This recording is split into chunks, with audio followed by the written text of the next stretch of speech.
It's been a rough year in Bitcoin, but I'll get to that at the end of this video. This is for anyone who needs to quickly migrate away from any compromised single sig wallet safely and securely.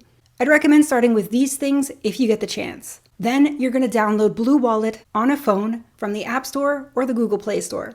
Once it's downloaded, open the app and create a new wallet by clicking on Add New. Name it New Wallet, for example, and then click Create.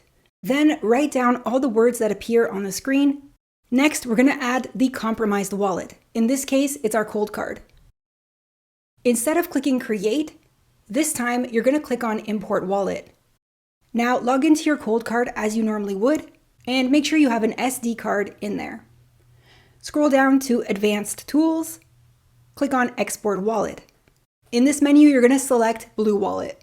What it's doing is saving a file to the SD card. This is what I'm using to plug the SD card into my phone. Once it's in the phone, in Blue Wallet, click on the file icon in the top right of the screen. Plug in your SD card, and then select the file. It'll import into your phone so that you can easily transfer the funds from the compromised wallet to the new one.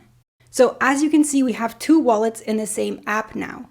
You're going to go to the new wallet and click on Receive. A wallet address is going to appear on screen. Click on it to copy it. Then go back to the main menu. We're going to go to your ColdCard wallet. And from the ColdCard, we're going to click on Send. In the address field, paste the address that you just copied from the new wallet. You can enter a note to self. What I'm writing is ColdCard migration.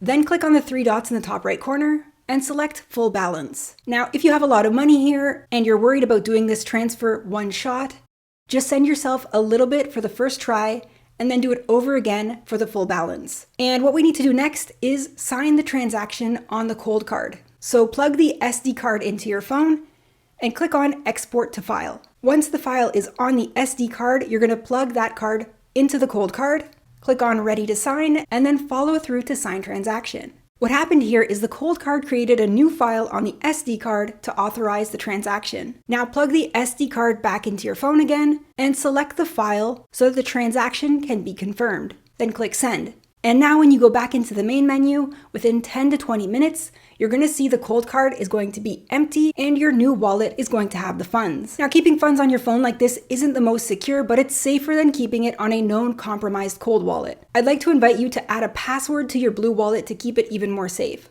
until you can get another uncompromised cold wallet. Now, who knows what's going to happen in this space because ColdCards were supposed to be the most secure wallets. Turns out, clearly wasn't. I'll come back to that in a few seconds, but for now, I'd recommend Bitbox, keeping in mind that I honestly think nothing is safe in today's world, including our fiat bank accounts, just because of how powerful AI is becoming. Either way, I personally would rather be in self-custodied Bitcoin, and my main recommendation would be a multi-vendor, multi-sig setup that is internationally dispersed. Just something to consider in the future. If you still trust the ColdCard, you can update the firmware and migrate your funds back to it after creating a fresh seed. Just search for the ColdCard update from their website and put it on the SD card. If you haven't updated your ColdCard in a few years, you're going to have to do two updates. First, download the 2025 version and then install the latest version. Now, like I said earlier, it's been a rough year in Bitcoin, and I want to be clear, my conviction in what it represents for humanity has not changed at all. Bitcoin, the protocol, is absolutely amazing, and it astounds me still on a regular basis as I constantly learn more. However, my experience with the Bitcoin community has been a complete disillusionment this past year and a half. Maybe I naively believed that Bitcoiners were building Bitcoin on top of Bitcoin. I talked about this in depth in my last video, but what's actually happening is like 95% are rebuilding fiat on top of Bitcoin. Stablecoins, ordinals, inscriptions, and all the fiat incentives in the space are just prolonging the fiat timeline. And then there's everything that's happening right now that's setting back adoption and self-custody for many more years, including this ColdCard bug. I just wish more Bitcoiners could see the PSYOP more clearly in the space. Thankfully, beyond fiat's fabricated distortions, there are now over 17,000 plebs telling the entire network that they believe Bitcoin is money. And contrary to popular belief, it's actually a very diverse group of people. Humans of all backgrounds, ages, and nationalities. This truly is us coming together beyond all the fiat beliefs and identity fabrications. Together, we are ushering in the reality we say we desire. Big Bitcoin cannot stop us. We are the Bitcoiners building Bitcoin on top of Bitcoin. I'm actually grateful for this situation and all the darkness that's coming to light, because far more people are running nodes. It's contributing to decentralizing the network, and it's connecting people who don't always agree on everything, but do agree on one thing. Bitcoin is money. And when you think Bitcoin is money, you're in it for freedom go up more than number go up. I know Jeff always says it's early and it's going to be rough on the way through.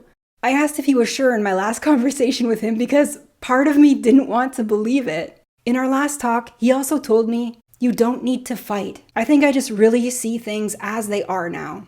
And a lot of evolution, pain, and darkness still needs to unfold. It still needs to come to light. So personally, I'm going to step back from the space for a while. I'm still contributing to Bitcoin. I'm running a node. I'm all in. I'll never monetize this channel or accept any sponsors. I'm glad I didn't have any sponsorships from ColdCard. I mean, hey, no sponsorships is the best sponsorship, really. I'll make educational videos like these when they're needed. But honestly, Bitcoin doesn't need me. It needs us. Thank you for being here.